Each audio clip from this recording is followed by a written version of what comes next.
அன்பான நேயர்களே, எனது இனிய வணக்கங்கள். இந்த எபிசோடில் ஜாதகங்களில் நிறைய யோகங்கள் உண்டு. அந்த மாதிரி யோகா காம்பினேஷன்ஸில் முதல்ல நம்ம எடுக்க போகிறது சூரிய யோகம். சூரிய யோகம்னா என்ன? அது என்ன பலனை கொடுக்கும்?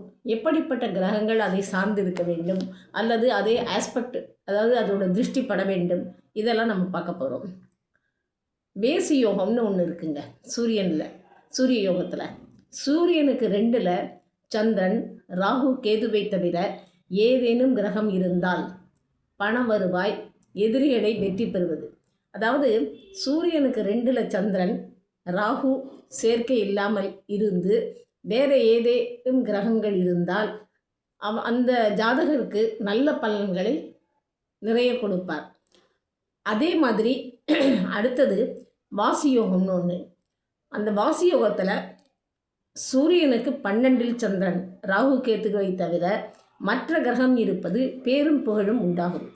சூரியனுக்கு 12ல் சந்திரனும், ராகு, கேதுவை தவிர மற்ற கிரகமும் இருந்தால் அந்த ஜாதகருக்கு நல்ல பேரும் புகழும் நிறைய கிடைக்கும். சுப உபச்சாரி யோகம்னு ஒன்று இருக்குது. சூரியனுக்கு 2 பக்கங்களிலும், அதாவது சூரியன் எந்த கட்டத்தில் இருக்கோ அதுக்கு மேலும் கீழும் 2 கட்டங்களிலும் கிரகங்கள் இருப்பது. அதுவும் நல்ல பணம், வருவாய், பேரும் புகழும் உண்டாகும். இந்த யோகங்கள் இருந்தாக்க சூரியன் இதில் ரொம்ப நல்ல பலன்களை கொடுக்கக்கூடியது. அடுத்தது பஞ்ச மகா புருஷ யோகம்னு ஒன்று இருக்குது. பத்ர யோகம், ருச்சக யோகம், சசயோகம், ஹம்ச யோகம், மாவல்ய யோகம், இப்படி நிறைய யோகங்கள் இருக்குது. இந்த ஒவ்வொரு யோகங்களையும் நம்ம பார்க்கும் பொழுது எந்தெந்த ராசிகளுக்கு எந்தெந்த இந்த கிரகங்கள் இருக்கோ அதுக்கு முன்னும் பின்னுமோ அல்லது சார்ந்தோ இருக்கக்கூடிய கிரகத்தை கொண்டு தான் பலனை கூற வேண்டும். அடுத்தது சந்திர யோகம். சந்திர யோகத்தில் துருதரா யோகம்னு ஒன்று இருக்குது. சந்திரனுக்கு முன்னும் பின்னும் ராசிகளில் சூரியன், ராகு, கேதுவை தவிர மற்ற கிரகங்கள் இருப்பது. இருந்தால் இந்த யோகம் ஏற்படும்.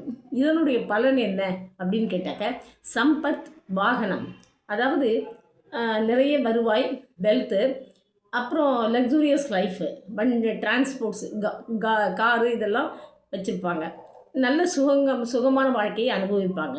அடுத்தது அனப்பாய யோகம். இந்த அனப்பாய யோகம்ங்கிறதுக்கு சந்திரனுக்கு 12வது ராசியில் ராகு, கேதுவை தவிர அந்த கிரகங்கள் இருப்பது, வேறு கிரகங்கள் இருப்பது.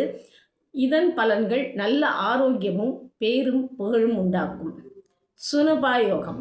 சந்திரனுக்கு 2ல் சூரியன், ராகு, கேதுவை தவிர மற்ற கிரகங்கள் இருந்தால் உழைத்து சம்பாதித்து நல்ல புத்திமான் அல்ல ராஜாவுக்கு சமமான வாழ்க்கை வாழக்கூடியவனாக இருப்பார். அடுத்தது கேம துரும யோகம்.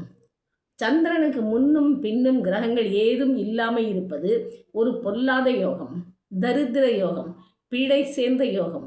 இந்த யோகம் இருந்ததுனாக்க அவங்க உழைக்கவும் மாட்டாங்க, பணமும் இருக்காது அவங்கக்கிட்ட, வறுமையும் வாட்டி எடுக்கும்.